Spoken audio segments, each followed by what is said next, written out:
নমস্কার বন্ধুরা, গোপলু কিচেনে আপনাদের সবাইকে স্বাগত জানাই। আজকে আমি দারুণ একটি স্ন্যাক্স রেসিপি আপনাদের সাথে শেয়ার করব, যেটি বাচ্চা কিংবা বড়রা সবাই খেতে খুবই পছন্দ করবে। আর আপনারা এটি বাচ্চাদের টিফিনেও দিতে পারেন। খুবই টেস্টি এবং হেলদি একটি রেসিপিটার নাম হলো টাকোস, যেটি বানানোর জন্য লাগছে 200 গ্রাম ময়দা, ওরই সাথে লাগবে 200 গ্রাম আটা।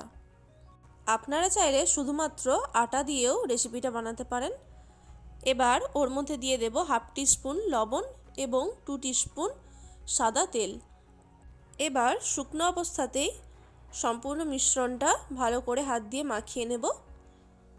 শুকনো অবস্থাতেই মিশ্রণটা মাখিয়ে নেওয়ার পর এবার অল্প অল্প করে জল দিয়ে একটা ডো তৈরি করে নেব। ডোটা খুব বেশি শক্ত বা নরম করলে চলবে না, যেমনটা আমরা রুটি বা পরোটাতে ডো তৈরি করে থাকি, ঠিক সেই রকমই একটা ডো তৈরি করে নিতে হবে। ডোটা তৈরি হয়ে গেলে এবার এটিকে ঢাকা দিয়ে আমি এক সাইডে কিছুক্ষণ রেখে দেব। অপরদিকে একটা ফ্রাইং প্যানে 4 টিস্পুনের মতো সাদা তেল দিয়ে দিলাম। তেলটা গরম হয়ে গেলে ওর মধ্যে কুচিয়ে রাখা একটি পেঁয়াজ দিয়ে দেব। পেঁয়াজটা হালকা লাল করে ভেজে নেব। পেঁয়াজ ভাজা হয়ে গেলে একটা পাত্রে তুলে রেখে দেব। টাকোসের ভেতরে স্টাফিং দেওয়ার জন্য আমি এখানে 4টে সেদ্ধ করা আলু নিয়ে নেব। আলুটা এরকম একটি গ্রেটারের মাধ্যমে গ্রেট করে নেব। আপনারা চাইলে হাত দিয়েও আলুটা স্ম্যাশ করে নিতে পারেন। দেখুন, এখানে আমি 4টে আলুই গ্রেট করে নিয়েছি। এবার ওর মধ্যে দিয়ে দেব ভেজে রাখা পেঁয়াজ। এরপর দিয়ে দেব স্বাদমতো লবণ। আপনারা চাইলে এখানে বিট লবণও দিতে পারেন। এরপর দিয়ে দেব 1 টিস্পুন গোলমরিচ গুঁড়ো, আর দিয়ে দেব চাট মশলা 1 টিস্পুন, ওর সাথে দিয়ে দেব 2 টিস্পুন চিলি ফ্লেক। আপনাদের বাড়িতে যদি বাচ্চা থেকে থাকে তাহলে ঝালের পরিমাণটা একটু কম করে দেবেন। আর সবশেষে ধনেপাতা কুচি দিয়ে ভালো করে সমস্ত কিছু মিশিয়ে নেব। দেখুন, আলুর স্টাফিংটা তৈরি হয়ে গেছে।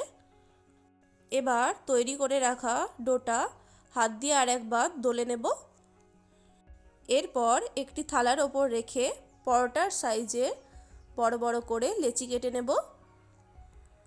আপনারা এই টাকোসের সাইজগুলো নিজেদের পছন্দ মতো রাখতে পারেন। একটু বড় কিংবা ছোট করেও লেচি কাটতে পারেন। এবার যে লেচিগুলো কেটে রেখেছিলাম সেগুলিকে হাত দিয়ে পাকিয়ে গোল করে নেব, ঠিক যেমনটা রুটি বানানোর আগে আমরা করে থাকি। এবার এই গোল করে রাখা লেচিগুলোকে আমি বেলন চাকির ওপর বেলে নেব। তার আগে একটু লেচিগুলির ওপর ময়দা বুলিয়ে নিচ্ছি। এবারে রুটির মতো পাতলা করে এগুলিকে বেলে নেব। দেখুন বন্ধুরা, ঠিক রুটির মতোই তৈরি করে নিয়েছি।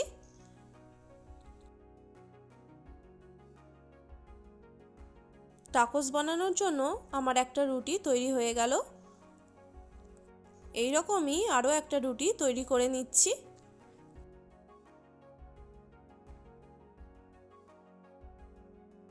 একই রকমভাবে আমি এটিও তৈরি করে নিলাম। এবারে ফ্রাইং প্যানের মধ্যে রুটিগুলিকে দিয়ে 1 মিনিটের জন্য রুটিগুলি সেঁকে নেব। রুটিগুলো শেখার জন্য কোনো রকমই তেল দেওয়ার দরকার নেই। আমি যেহেতু এতে আগে পেঁয়াজ ভেজেছিলাম, সেই জন্য ওই ফ্রাইং প্যানের মধ্যেই রুটিগুলোকে সেঁকে নিচ্ছি। আরেকটি রুটিও একইভাবে সেঁকে নেব। রুটিগুলোর ওপরে একটু বাবলসের মতো তৈরি হয়ে গেলে এবারে এটিকে নামিয়ে রেখে দিতে হবে। এবারে সেঁকে নেওয়া একটি রুটি একটি প্লেটের মধ্যে নিয়ে নিলাম। রুটিটার ওপরে আমি 1 চামচের মতো টমেটো কেচাপ স্প্রেড করে দিচ্ছি। আপনারা চাইলে এখানে যে কোনো সস নিতে পারেন। এবার আলুর যে স্টাফিংটা তৈরি করে রেখেছিলাম রুটিটার এক সাইডে দিয়ে দেব। আলুটা দিয়ে এবার ওর মধ্যে আমি দিয়ে দেব মোজারেলা চিজ, যেটি ছাড়া টাকোস অসম্পূর্ণ। আপনারা চাইলে চিজের পরিমাণটা কম কিংবা বেশি দিতে পারেন। এরপর বাকি অংশটা দিয়ে রুটিটা ফোল্ড করে দেব। রুটিটা ভাঁজ করে একটু প্রেস করে দেব হাত দিয়ে, যাতে ভেতরে থাকা আলু স্টাফিং বেরিয়ে না যায়। এইরকমই আরও একটি তৈরি করে নেব। টাকোস বানানোর জন্য আপনারা চিলি সস কিংবা মেয়োনিজও দিতে পারেন এর মধ্যে। খুবই সুন্দর একটি রেসিপি, বাচ্চা কিংবা বড়রা সবাই খেতে এটি খুবই পছন্দ করবে।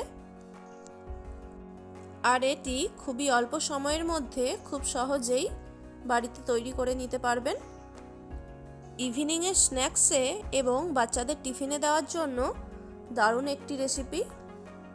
বাচ্চাদের টিফিনে এই রেসিপিটা দিলে আশা করছি টিফিন বক্স আর খালি আসবে না।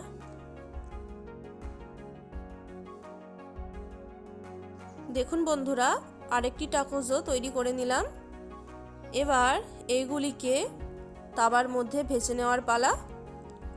এবার ওই একই ফ্রাইং প্যানের মধ্যে আমি দিয়ে দেব কিছুটা পরিমাণে বাটার। বাটারটা আমি ভালো করে ফ্রাইং প্যানের মধ্যে স্প্রেড করে দিচ্ছি। এবার ওই ফ্রাইং প্যানের ওপর দিয়ে দেব একটা একটা করে টাকোস। খুব সাবধানে এরকম বসিয়ে দিতে হবে। আর টাকোসগুলো ভাজার সময় কিন্তু অবশ্যই গ্যাসের ফ্লেমটা লো টু মিডিয়ামে রাখতে হবে, তাহলেই টাকোসের ওপরের অংশটা দারুণ ক্রিস্পি হবে। একটা দিক ভাজা হয়ে গেলে অপর দিকটা উল্টে দিতে হবে। উল্টানোর জন্য এইরকম একটি স্প্যাচুলা এবং কাঁটা চামচ নিলে উল্টানোটা সহজ হবে। 2 থেকে 3 বার এইভাবে দুদিকটা ক্রিস্পি করে ভেজে নেব। টাকোসটা ভাজার সময় কিন্তু ভেতরে দেওয়া মোজারেলা চিজ গলতে শুরু করবে, তাই খুব সাবধানে উল্টে পাল্টে নিতে হবে যাতে চিজগুলো প্যানের মধ্যে না লেগে যায়, তাহলে প্যানের মধ্যে চিজগুলো চিটে যেতে পারে। দেখুন দুদিকটা আমার লাল করে ভাজা হয়ে গেছে, তাই মাঝের অংশটা এভাবে আমি ভেজে নিচ্ছি। দেখুন বন্ধুরা, আমার এখানে টাকোসগুলো সম্পূর্ণ তৈরি হয়ে গেল। কতটা লোভনীয় দেখাচ্ছে। আপনারাও চাইলে বাড়িতে খুব সহজেই এই রেসিপিটা তৈরি করে নিতে পারেন। রেসিপিটা সম্পূর্ণ দেখার জন্য অসংখ্য ধন্যবাদ।